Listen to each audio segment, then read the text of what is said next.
So hello, what's up? Ayan mga ka-J-Vlog, welcome ulit sa panibagong video. And for today's video, i-review natin ngayon ang Samsung Galaxy S23 Ultra ngayon 2024. Maganda pa kaya itong i-consider na purchase? Tara mga ka-J-Vlog, check natin.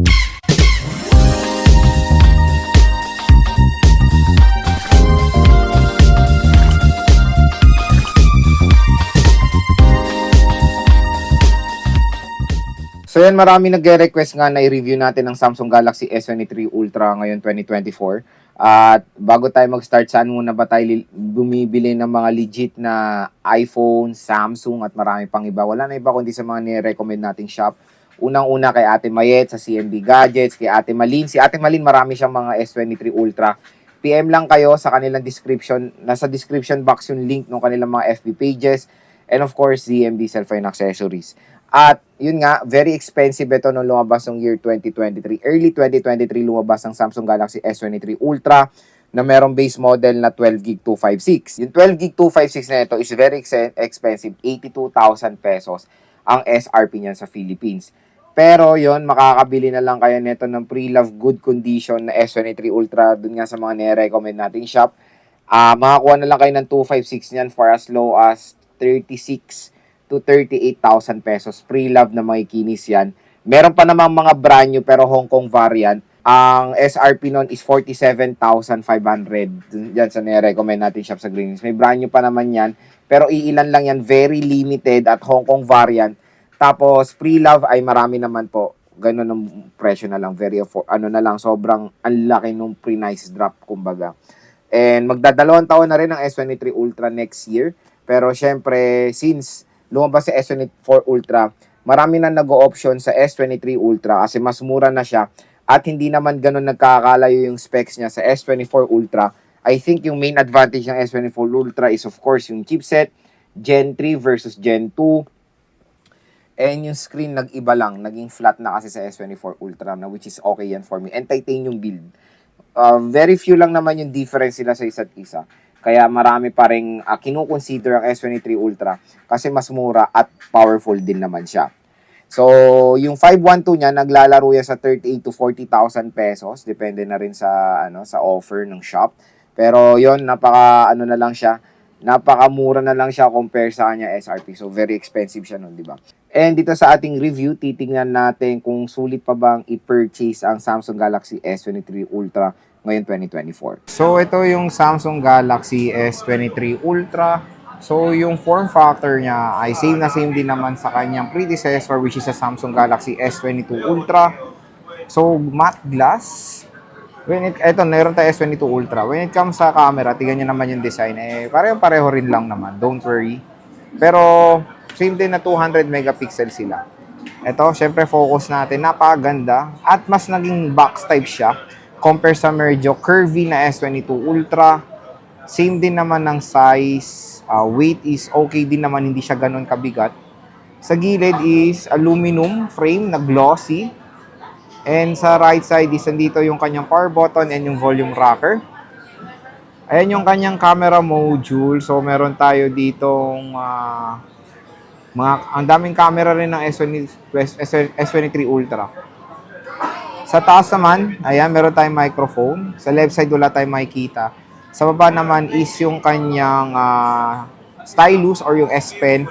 Speaker grills, microphone. Dalawa yung microphone niya, yan, kabilaan. Type-C and of course, yung SIM tray. And, yun nga ang maganda sa S23 Ultra is, dual stereo speaker. So, isang speaker ng S23 Ultra ay nandito sa may earpiece. So, ayan siya, curve. Super, dynamic AMOLED 2X display. 120Hz screen refresh rate. Napakaganda ng display na itong smartphone na to. Sobrang smooth. And syempre, tingnan natin yung camera na mga i-equip ng S23 Ultra. So, yun nga, meron siyang 0.6 for ultra-wide camera, 3 times for optical zoom for the telephoto lens, 10 times zoom, tapos hanggang 100 times digital zoom. So, itong feature na to ay nagsimula sa S20 Ultra. Of course, meron tayo ditong, check natin yung meron tayong portrait, settings, flash, timer, aspect ratio, 12 megapixel mode, Sa settings niya, ayan, pwede tayo mag-scan ng QR agad-agad mismo sa camera app. Pwede natin i-on yung watermark, yung merong phone model sa baba ng ating mga photos. Meron tayong video. Sa video, ang pinaka-solid na resolution na ma-offer niya is 8K video recording up to 60 FPS. So, meron din siyang focus enhancer or super steady. Ayan, so for example, pag naglalakad kayo, ayan, hindi siya masyadong maalog, kumbaga. Meron tayong super steady mode. Ayan. Some more naman is meron tayong Pro Mode, Pro Video, Night, Food, Panorama, Super Slow-Mo, Slow Motion, Hyperlapse, Portrait Video, Director's View, and Single Take. Sa front cam naman ng video is, ang maganda doon, 4K res up to 60 FPS. Wala siyang support sa 8K res sa front, which okay lang. At least support ng 4K. Meron tayong aspect ratio. Sa photo naman, ito meron tayong digital ultra-wide mode. Ayan. Medyo hindi naman sa sobrang kalaking difference. Medyo help na rin yan din. Meron tayong portrait mode, of course, sa front cam. Yan yung mga more niya. So, yan yung So, yun yung camera app ni S23 Ultra. Ito yung S Pen niya. Ayan. So, syempre, ito rin yung mega feature ng S23 Ultra is, of course, yung kanyang S Pen support. So, pinaghalo na ng S Series at saka Note Series. Meron tayong air command. Then, pwede natin dito yung button. Pwede natin i-shutter yan, no? Sa shutter, ayan, no? O, di ba? Nagtitake siya ng photo. Ayan, kita naman ako. So, marami tayong mga gagawa, of course, sa S Pen ng S23 Ultra. Ayan. So yun mga ka-J-Vlog, so next gusto ko i-share sa inyo yung magagandang features na itong S23 Ultra at kung bakit maganda pa siyang i-consider maganda pa siyang i-consider purchase ngayong 2024. Of course, sa taon pa lang naman to, magdadalawang taon pa lang. Number 1 sa kanyang display.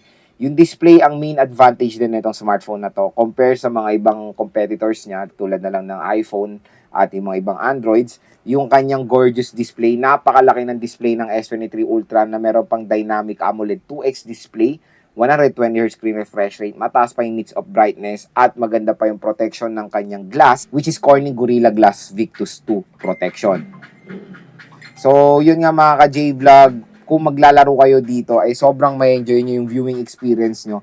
Lalo na for gaming nga, lalo na sa gaming side is, yung dynamic AMOLED niya ay nakakadagdag pa yan ng ganda doon sa graphics na nilalaro niya. For example, naka-high settings na yan, tapos AMOLED is very vibrant, very crisp, very sharp, and pag naglaro kayo, talagang may enjoy nyo yung viewing experience dito sa S23 Ultra. And of course, pag nanonood kayo, sobrang solid yung color accuracy ng movie ay talagang buhay na buhay, ang ganda ng sound, Dolby Atmos, solid ang experience natin when it comes sa movies or watching movies at sa gaming.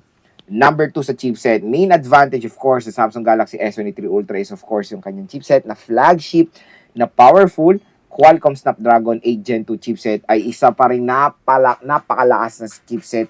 Matik yan kahit ilang taon pa ay magagamit nyo pa rin to ng sobrang smooth, kumbaga itong S23 Ultra. Gaming, kayang-kaya yan ng S23 Ultra nang walang kahirap-hirap, kahit yung mga heavy games pa yan mga ka-J-Vlog. Next is yung kanyang OS. Ito sinasabi nga ni Samsung na meron silang promise nga na matagal na ma-update ang mga smartphone sila including the S23 Ultra. So I think ito S23 Ultra nag-range na sa 5 years software update. So matagal naman, kaya matagal nyo magagamit itong Samsung Galaxy S23 Ultra mga ka-J-Vlog. Kaya kahit bumili kayo ngayon 2024, matagal nyong magagamit to at magiging sulit naman yung hard-earned money nyo when it comes sa OS update ng S23 Ultra. At yun nga magandang balita, support niya yung bagong OS or yung bagong feature ngayon ng Galaxy, which is the Galaxy AI. So, kumbaga naging smartphone na nga siya, naging super duper smartphone pa siya. Kumbaga, sobrang talino dahil sa AI. Next is yung kanyang camera. Camera rin ang isang huge factor or huge feature ng S23 Ultra, lalo na yung kanyang 200 megapixel main camera. So, siya yung first ever S-series na merong na 200 megapixel compare sa 108 megapixel na nakita natin sa S22 Ultra. So, upgraded megapixel ng main, 100 times telephoto. So, sobrang solid yan mga ka-J-Vlog. And ang maganda doon, support niya pang 8K video recording. Kaya, I know, hindi naman natin gaano ginagamit ang 8K video recording. At least, nagiging future-proof yung smartphone. Ano na yan, napatunayan na yan ng isang future-proof smartphone which is sa Samsung Galaxy S10 5G. Siya yung first ever 5G smartphone din ni Samsung. Pero ngayong 2024, very affordable, tas 5G na siya. So, naging future-proof na siya. So, maganda rin siya i-consider i-purchase. So, ganito rin naman ang nangyayari sa mga smartphone ni Samsung. Nagiging future-proof na siya. Kahit tumagal siya, yung feature na yan ay makikita pa rin natin sa mga bagong labas na smartphones. Ay makikita pa natin sa mga susunod na lalabas sa mga smartphones. And ang pinakala sa battery. So, kung nag-consider kayo mag-purchase nga ng Samsung, kung gusto nyo ng may malaking battery capacity, ang better option nyo talaga is the Samsung Galaxy S23 Ultra kasi meron siyang 5,000 mAh battery. Siya yung pinakamalaking battery sa series, of course, compare sa Plus and sa base model. Tapos 45 watt fast charging siya. I know maliit yung 45 watt fast charging sa mga ibang consumers kasi kino-compare nila sa mga ibang Androids na mas affordable na merong super duper fast charging rate na 67, 120, meron pa ang 200 ako ngayon nakikitang bago. Sobrang tataas ang mga fast charging rate niyan na isang magandang feature yan of course. Pero kasi sa S23 Ultra, 45 watt is mabilis din naman yan, don't worry.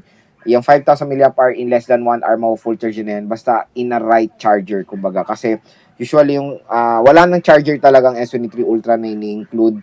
Kaya bibili na kayo ng mga third party. Ang nire-recommend kong third party na charger na meron matataas sa watts is Ugreen and Anker. Anker and Ugreen lang ang mga the best option ko for third party na brand when it comes sa charging. Original brand. Anong pinakalas of course sa Note, sa S Pen. So, yan yung pinaka-main din na feature ng S23 Ultra is of course yung kanyang S Pen capability na pinaghalo na nga ang Note and S series sa Ultra. Perfect yan of course sa mga consumers na nasa business, mga students, yung gusto lang mag-take ng quick notes, ganyan.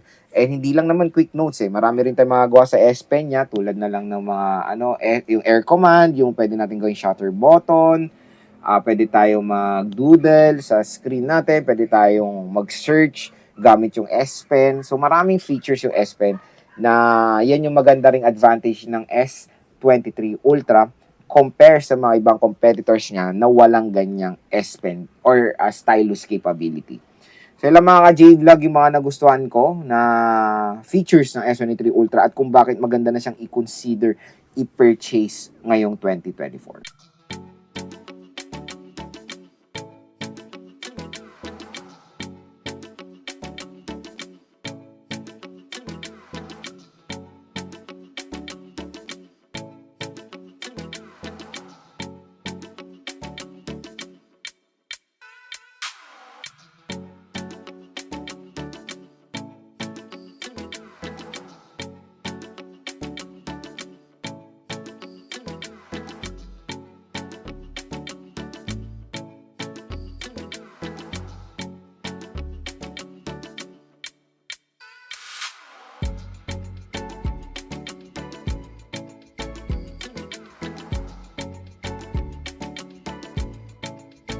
So ayan mga ka-J-Vlog ang ating review sa S23 Ultra ngayong 2024. So ito na, sasagutin na natin ang main na tanong kung sulit ba i-purchase ang S23 Ultra ngayong 2024. The main answer dyan is yes mga ka-J-Vlog. Of course, napakasulit, lalo na kung i-compare mo yung SRP niya, kalati na siya kumbaga, at maganda pa yung mga units na mapapurchase niya sa Green Hills of course. Don't worry, kaya nga tayo nagre-recommend ng mga legit shop. Para kampante kayo pag bibili kayo dyan na kahit yun nga may magka-problem is asikasuhin kayo niyan.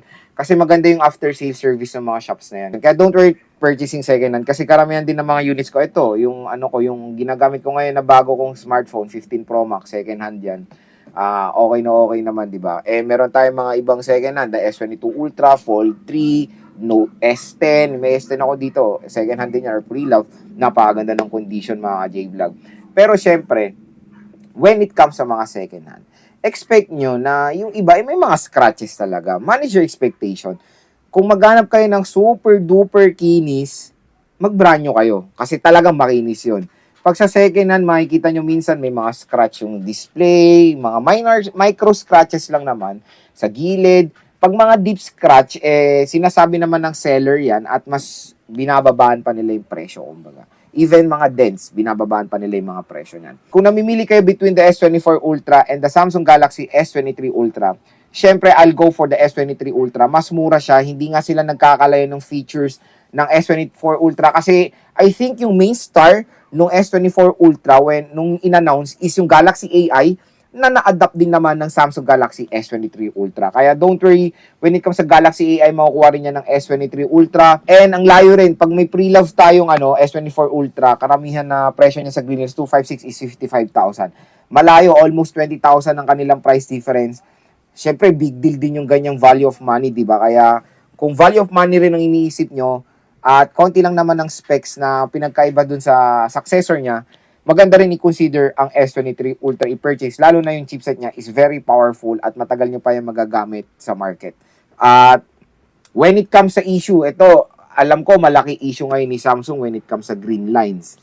Marami na rin ako nakikita sa comment section, marami na rin ako nababasang forums about that. I think nasa paggamit din ng consumer yan.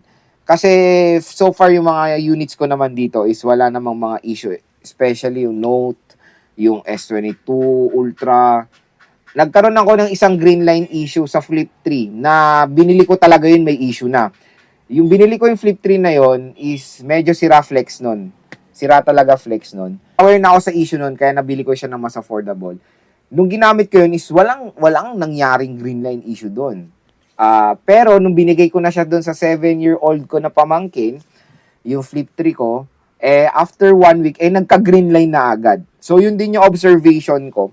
Depende na rin sa user din yan kung paano nila gamitin. Kasi tinignan ko yung smartphone ng pamangkin ko. Ang daming dent sa baba. Ang daming dent. Sabi ko, nahulog mo ba yan? So, yun, umami naman siya na nahulog niya ng few times at doon lumabas yung green line niya. So, yun. Minsan, I know hindi nakukuha yan sa hulog, minsan sa software update. Pero, yun nga, merong mga percentage na lumalabas yung green line. Minsan sa pag naiipit yung smartphone, nahuhulog yung smartphone. And meron pang issue minsan sa forums pag sa software update daw. Pero, yung akin naman, lahat is nasa OS update or nasa latest software din yung Flip 3 niya noon. Wala namang nagkaroon ng green line after update. Yun lang yung nahulog, lumabas yung green line niya. Tapos medyo sira pa yung flex niya. So yun mga J-Vlog, hindi naman lahat ng S23 Ultra, S22 Ultra, S24 Ultra ay nagkaka-green line po. Kung ganun lahat ng unit ni Samsung, sana ni-recall niya na lahat ng units, di ba? And naging major issue na siya globally. I-compare mo yung major issue nila na nangyari sa Note 7 before. Talagang ni-recall nila lahat ng units, gumawa sila ng ng solution kasi major problem siya. Kung ganyan din sa S23 Ultra at lahat ng S23 Ultra ay ganyan, sana ni-recall na yan ni Samsung. Hindi lang brand ni Samsung ang nagkaka-green line. Meron din tayong mga ibang brand na basta naka-AMOLED ay nagkaka-green line po mga J-Vlog. Tingin ko sa green line issues, hindi naman lahat po ng S23 Ultra ay ganyan. So, kung interesado kayo dito sa napakalakas na Samsung Galaxy S23 Ultra, again, dun lang tayo bibili sa mga ni-recommend natin shop sa Green Hills. At sabihin nyo lang napanood nyo sa vlog, automatic yan. 500 pesos cash discount. Maganda pa rin. I-consider purchase ang S23 Ultra ngayong 2024.